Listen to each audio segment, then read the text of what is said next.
the thing that people have been whining about all week is this mid-range discussion. Mid-range elitism by Anthony. There has been extensive discourse around this notion of mid-range decks and mid-range elitism. So I have been reading a lot of Yu-Gi-Oh! Discourse online in the last week or so around this debate between combo decks and mid-range. Wait up, has anyone actually played the deck?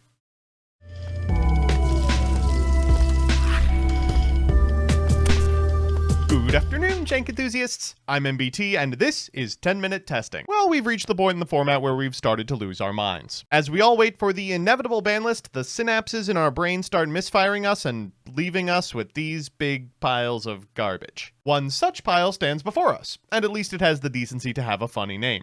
Presenting HARAM. Don't let the media convince you that alcohol is haram. So here's the list, Lucasacos from the most recent YCS. As always, I'll give you a background about the archetype, a little bit of a discussion about what I hope the deck can do, and of course the card by card. But first, this video is sponsored by Yu-Gi-Oh! Pro Deck. As we settle into the 2026-2027 season of competitive Yu-Gi-Oh!, it pays to stay ahead. And whether you're competing at a YCS, a local, or even a European event, there's only one place you can keep totally up to date with what's topping. If you're not into competitive, you're in luck. It's also the most robust site around for drafting, sealed play, collection management, and new card releases. There's a reason nearly every other piece of Yu-Gi-Oh! Infrastructure pulls, at least in part, from their database. Head to the source at YGOPRODECK.com. Now back to the video. With that, let's handle HARAM. HARAM's an acronym, not unlike based, but unlike based, this one actually works. E for enforcer, come on. It stands for Hand, Artifact, ROLAD, Azamina, Mitsurugi, and is an attempt to stick it to the libs concerned about conserving gas. This thing goes, and goes, and goes, either pivoting between different archetypes as interrupted, or using the flat negation afforded by some of them to buttress the must-resolves in others. This deck's already been proven at multiple events, and appears to be settling into a position of format mainstay alongside its more mid-range build, Cool Tune, and Elf Note. This has precipitated a conversation about if we as players want these all-in combo decks to be present in the metagame at all, but it's a subject I've already made about 9 videos about and probably can't milk any longer. What I can milk a little longer is just how interesting Hands is as an inclusion in the strategy. Nightmare Hands sends this card, Mask Master, a card that does just about everything for the strategy.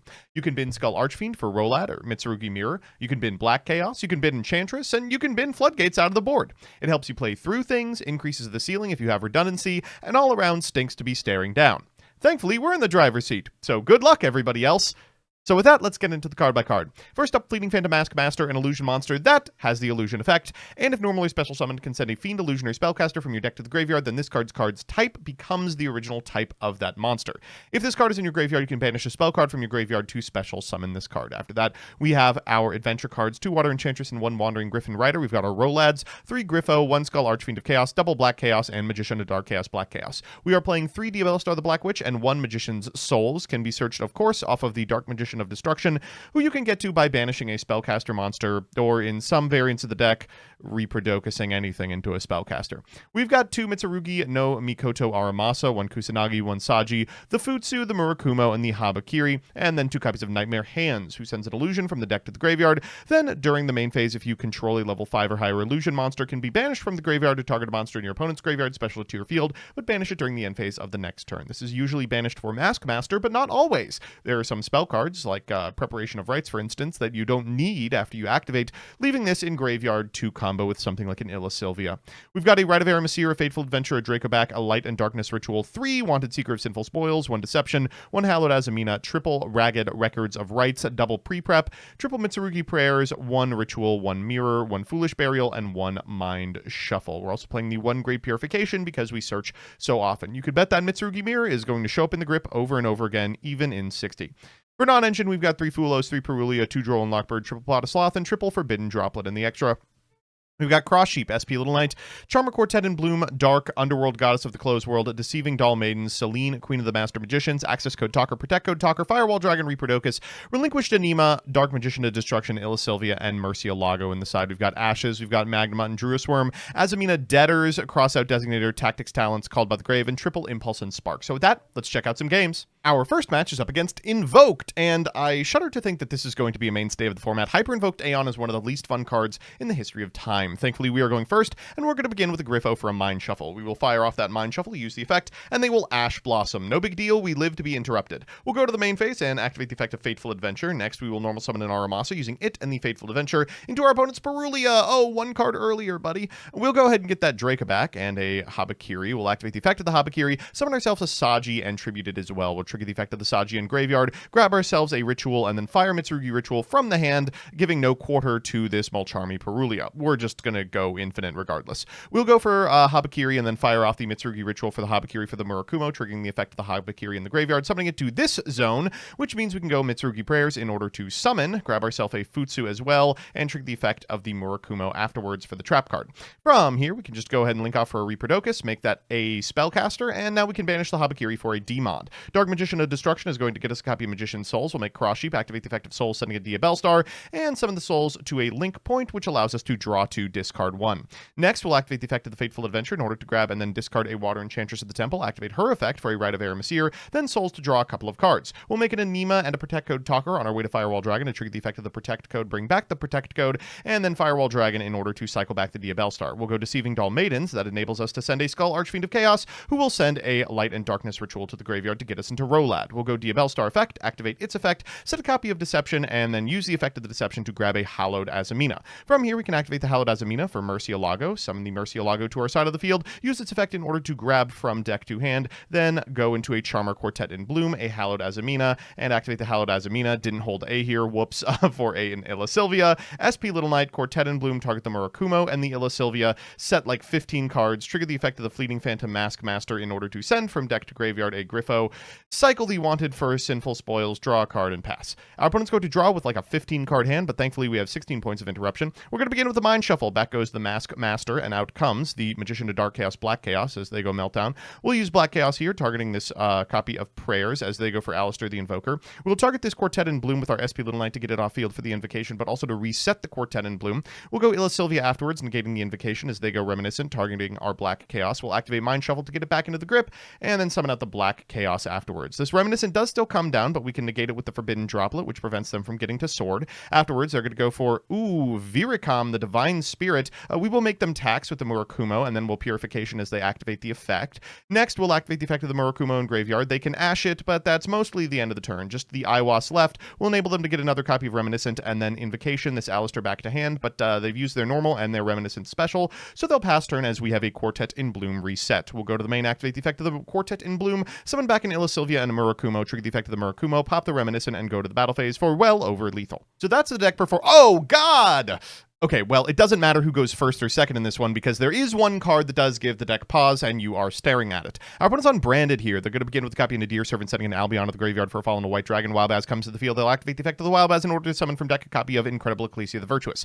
They're going to set a fall on the Virtuous here and pass. That enables them to set a branded Retribution, Titaniclad to special a Quem, and then Quem effect in order to send a Cartesia. That Cartesia goes back to hand, and then they pass to us. We draw for turn, and, wow, Balatro. Let's get those out of the hand with Pot of Sloth. We will craft a perfect grip into a Drollin Lockbird. Now, we can chain Wanted Seeker of Sinful Spoils and Prayers here, but we are still pretty high and dry. We'll go Black Chaos next in order to set Mind Shuffle. We'll summon out the Diabellstar, and they will go Incredible Ecclesia the Virtuous in order to make Fallen of Albaz. This enables us to set a copy of Deception, and then they go Fallen of Albaz, discard the Cartesia to make Lubellion effect, and Quem effect in order to bring back the Cartesia and make a copy of, ooh, God, a Mixusa the Confounder. All right, well, we can go Mask Master here and activate its effect in order to send an Enchantress, but they're going to go Mixusa in order to make Hyper Invoked Aeon. Oh no. They'll banish the board and will normal summon a Kusanagi to cycle back this copy of Prayers, but it does less than nothing. They're going to go Fallen of the Virtuous to eat the Kusanagi before the turn ends. Back comes this Ecclesia. They will draw for turn. It's another Fallen of the Virtuous. They're going to link row off for the Brave Sword Souls. We will Mitsurugi Prayers in order to summon a guy back, I suppose, and Kusanagi can maybe body block a little bit. We'll trigger the effect of the Kusanagi in the same chain as the Fallen of the White Dragon, which gets us back a second Prayers as they get to Dogmatica Ecclesia the Virtuous, but 3 Brave Sword Souls will make quick work of that on their way to lethal. So it's time for game 3, and you know what that means, a best of 3 versus meta. Our opponent's playing Cool Tune, and they are going first. Our hand's okay, but not fantastic at playing through stuff. We'll just have to see how far Harabakurki can get us. Our opponent's going to lead with a Pot of Desires into a Rotaried Mix. That's going to get them a copy of Q, which they can use to summon from deck, a copy of Ash Blossom Joy Spring. One kind of weakness of this strategy is that it doesn't play too much non-engine as a percentage. It's playing all the good cards, the Mulcharmies and the Droll and Lockbird, as you can see on the top of our deck. We'll get it during our turn, but that doesn't necessarily mean that it's going to be able to interrupt an opponent's setup. More frequently, you're just going to try and push through, which is quite difficult to deal with, especially when our opponent's going to set 3 and retain a Dominus Purge. On our turn, we're going to begin with a Wanted and Seeker Spoils. We will go for Deception of the Sinful Spoils, pitching that Perulia our opponent so kindly gifted us on our way to Hallowed Azamina. Now, they are going to negate the effect of that. Unsurprising, because of course we could have made Illa Sylvia, and they will trigger the effect of the Q here in order to look at the top 2, and oh my god, they got Mind Shuffle. Alright, well, let's go for Diabellstar. They're going to go for Harmonia here, reveal 6, down comes the Harmonia, down goes the Diabellstar, and we will set another Wanted. From here we can trigger the effect of the Wanted to shuffle back Deception, and then go for Harabakurki. We'll summon out an Aramasa, tribute it, then trigger the effect of the Aramasa into an Ash Blossom. Rough stuff. Okay, well, let's set 2 and pass. Our opponent will draw for turn. It is another Harmonia. They can KTS here in order to grab a Rico, then go to the main phase, use the extra normal on Rico, and use Rico's effect into our Wanted of Sinful Spoils and Forbidden Droplet in order to negate the board. Hopefully negating B to B will ensure us, another turn, but I think it's unlikely. JJ Cooltoon will get them another Q. They're going to normal the Q, trigger the Q in order to summon a copy of B to B from Graveyard, and yep, that is still lethal. All right. So it's time for game 2, and there's that pesky Droll again. Okay, well, at least we can play around it a little with this hand. We are going to begin with a copy of Black Chaos. That's going to set a Mind Shuffle. We'll activate the effect of Habakiri. We'll summon out a Saji, activate the effect of the Saji in order to grab from deck to hand a copy of Mitsurugi Ritual. Our opponent's going to Droll and Lockbird here. We will go for Mind Shuffle. They will go for Ash Blossom and Joyous Spring, and suddenly we're staring down a 3-card hand. I think we might be able to do this with just the Mitsurugi monsters. We're going to go Kusanagi here, cycle back the Ritual, then Ritual effect in order to summon from our deck a copy of Futsu. From here, we're just going to pass. Our opponent will draw for turn and lead with KTS. That's going to grab them a Q. We'll go Mind Shuffle here, and we will grab from deck to hand a Magician of Dark Chaos, Black Chaos. They will imperm our Futsu, and they'll go to the main phase. They'll begin with the Q effect. They'll activate Q into an Impulse, and with no other starters in their hand, there's not too much they can do here. We'll draw for turn and should just be able to clean this up. We'll begin with a Light and Darkness Ritual in the graveyard, cycle back this Black Chaos, and activate Light and Darkness Ritual in order to summon a Magician of Dark Chaos, Black Chaos. We'll use the effect and cycle for the Mitsurugi Ritual, which of course can send the Futsu for a Murakumo. Our opponent's just going to scoop it up. So it's time for that all-important game 3, and oh god, Pot of Sloth, take my hand. The Nightmare hand has also made an appearance in this grip, so maybe we can do this, but I'm not feeling fantastic. Hallowed Azamina and Double Sloth means that a lot rides on the Sloth resolving. Our opponent's going to go for the effects of Rotary and Trackmaker here, and now that they know our grip, they know exactly what they need to stop. That's one upside to Pot of Sloth. If it resolves, you can really obfuscate what was in your hand against the 10,000 decks that get to look at it. Banishing the Saji here is really irritating. They're going to go for Mix afterwards, cycle back the Q for a Vsauce on Mutara. That will grab them from deck to hand and Vanadium reframing, and then they can send the Vsauce in order to summon a Rico. Because Rico's effect hasn't triggered yet, they can use it to cycle back the Mix for Remix, activate Pot of Desires at the end of a long combo, and draw into, whoa, Harmonia Ash Blossom. Pretty good. All right, we're going to Prayers off the top here. We will grab from deck to hand a Habakiri, and then we'll Nightmare Hands in the draw phase in order to send a Mask Master. From here, we'll activate the Mask Master, banishing the Nightmare Hands and summoning it to our side of the field into an Ash Blossom. Kind of irritating, but hopefully we'll be able to fix this. That goes to the yard for a Diabellstar. That's going to set a Deception. Then afterwards, they're going to go Remix in order to grab back this Rico in this clip. That's going to destroy both the Diabellstar and the Deception with the RS on board. We will Pot of Sloth. They'll negate, and unfortunately, those effects are negated, which means we are now all in on this Habakiri. They're going to go KTS into Zalen. That will negate it, and not too much we can do from this position. Pot of Sloth number 2 is just going to eat a reframing. All right. So we're back with the deck, and see, it can lose. Let's do the pros and cons. First, the pros. 1, every engine bridges into every other via the extra deck and Zena and Firewall, so, getting to anything gets you to everything. 2, there is a huge concentration of powerful cards. It means your hand is often filled with 3 to 4 must-responders, so the deck plays into boards really well. And 3, it is probably the greatest Pot of Sloth deck of all time. So many 1 cards means you can just toss your hand away and give it another go. And the cons. 1, the deck basically has 0 lines into Droll. Yes, there's some stuff you can do to make a half board, but you really gotta tank it for the most part. 2, Fua can also be fairly problematic, forcing you to rely on Futsu to make anything. And 3, DD Crow is randomly quite annoying and can cut you off bridges if timed well. Thankfully, this ain't Genesis. All in all, please argue about mid-range below. So that's that. Thanks so much for watching. These videos are made possible by, and occasionally suggested by, the fine patrons over at patreon.com, some of whom have paid top dollar to be mentioned at the end of this episode. They are, in alphabetical order, #unbanmeowmoo, 116 Gaming, Absolutely Fran, Elena Tincher, Allison Elliott, Ally, Asdagophagus, APK Pearly Tier 0, Brett Henry, Cap, Silentia, Cool Name, Dark Rebel Xyz, Diego Santos, El Gravo, Emiliano Deverio, NB Adams, Era Rizuku, Fabrizio Petroli, Galactic Joey, Hongo Parongo, Hergalicious, Jackie Z, JP, Legal Rights, Lil Dip, Lucas Rosas, Luis Hernandez, Matthew M. Derezo, MBT Hablando en Español, MBT Play Madolce, Mike Carlotti, Mochichi, N54 Lionheart, Nacho, New Kira, Newly, Pan Paladin, Pombo, Rohan Doge, Rose Lapine, Serpentax, Shifter.mp8, Sly Ninja 43, Troy Says By Erasure Is Gay, Who's Nick, Yuki Kazami, 0365, and Zircon Sun. I couldn't have done it without you.